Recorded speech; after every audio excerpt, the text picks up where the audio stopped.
한때 반도체는 대한민국의 독보적 기술 분야로 여겨졌습니다.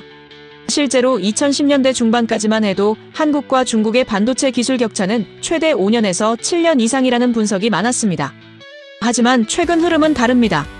AI 시장에서도 최근 딥시크 사태처럼 중국 기업들은 빠르고 과감한 시도로 기회를 잡아가고 있으며 그 중심에는 무제한에 가까운 중국 정부의 정책 자금이 있습니다. 이러한 자금력을 바탕으로 중국은 이제 HBM도 만들겠다고 선언했고 7나노 공정도 EUV 없이 뚫어냈으며 중국 내수 시장은 점점 국산화로 무장되고 있습니다. 한국과학기술기획평가원이 2025년 2월에 발간한 3대 게임 체인저 분야 기술 수준 심층 분석 보고서에 따르면 한국의 반도체 기술 수준이 2년 만에 대부분의 분야에서 중국에 추월당한 것으로 나타났습니다. 이런 변화는 단순한 뉴스 그 이상입니다. 이미 디스플레이와 배터리 산업에서 우리는 방심 끝에 주도권을 내준 바 있고 반도체에서도 같은 흐름이 반복되지 않으리라는 보장은 없습니다. 오늘 돈 되는 이슈에서는 한국과 중국의 반도체 기술 격차를 냉정하게 살펴보도록 하겠습니다. 메모리, 시스템 반도체, 장비 소재 생태계까지 실제로 기술이 어디까지 따라왔고 어디에서 격차가 유지되고 있는지를 최신 팩트로 정리해보겠습니다.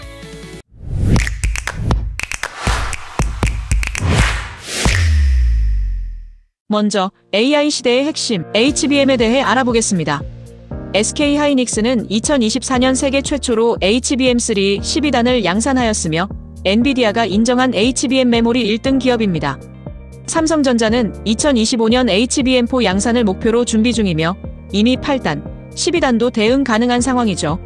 하지만 2025년 4월 비즈니스포스트 기사에 따르면 중국의 CXMT가 2025년 HBM 개발에 착수했다는 보도가 나왔습니다. 지금은 기술 차이가 크지만 중국도 따라오겠다는 신호탄을 쏜 겁니다. 하지만 여기서 하나 더 짚고 가야 할 부분이 있습니다. 바로 레거시 메모리 시장, 즉 기술 난이도가 낮은 DDR4, DDR3, 낸드 플래시 등에서는 이미 중국이 점유율을 빠르게 끌어올리고 있다는 점입니다. 특히 CXMT, YMTC 등 중국 메모리 기업들은 내수 중심의 중저가 시장을 타겟으로 한 제품 양산에 집중하며 저가 대량 생산 전략을 통해 가격 경쟁력을 확보하고 있습니다. 현재 AI 메모리처럼 고부가 가치 영역은 한국이 확고한 우위를 유지하고 있지만 일반 소비자용 제품이나 보급형 기기에서 쓰이는 메모리는 빠르게 중국산으로 대체되고 있는 추세입니다. 결국 한국은 프리미엄 메모리 기술 격차를 더 벌려야 하며 레거시 메모리에서의 경쟁력 방어도 병행해야 한다는 과제가 남아 있습니다. 이번엔 파운드리 쪽으로 넘어가 보죠. 삼성전자는 3나노 GAA 공정을 세계 최초로 양산한 건 맞지만 현재 기준으로는 3나노 고객사 확보가 지지부진한 상태입니다. 퀄컴은 다시 TSMC로 돌아갔고 애플, AMD, 엔비디아는 여전히 TSMC를 사용 중입니다.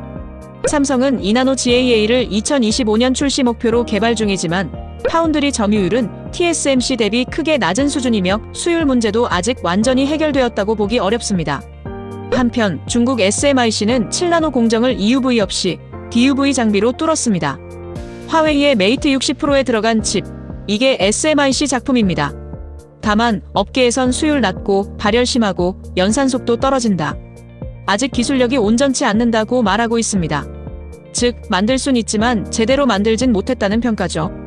결론적으론 공정 레벨은 따라왔지만 수율, 신뢰성, 연산 효율에서는 아직 격차가 크다고 볼 수 있을 것입니다. 다음으로는 소재 부품 장비 생태계에 대해 알아보겠습니다. 한국은 포토레지스트, 후공정 장비까지 일부 자립화를 완료하였습니다. 동진세미캠, 한미반도체 같은 기업들이 그 역할을 하고 있고요. 반면 중국은 아직 소재나 장비 기술 대부분이 제재 대상입니다. ASML의 최신 EUV 장비는 네덜란드 정부 규제로 중국 수출이 금지되어 있으며 미국, 일본, 네덜란드 3국의 공동 제재로 고사양 장비 확보는 사실상 차단된 상태입니다.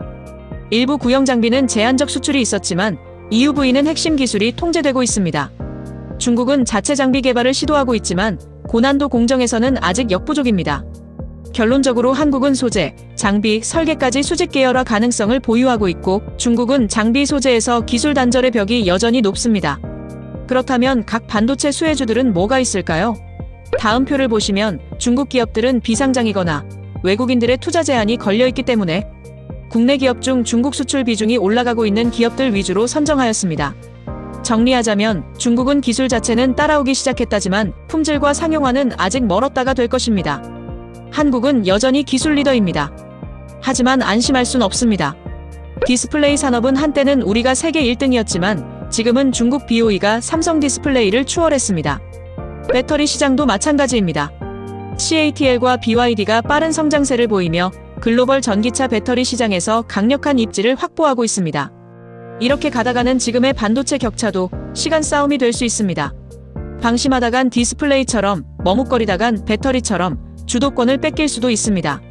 기술 격차는 지키는 게 아니라 계속 벌려야만 유지되는 시대입니다. 여러분은 어떻게 보시나요? 대한민국의 반도체 시장은 이 격차를 앞으로도 지켜낼 수 있을까요?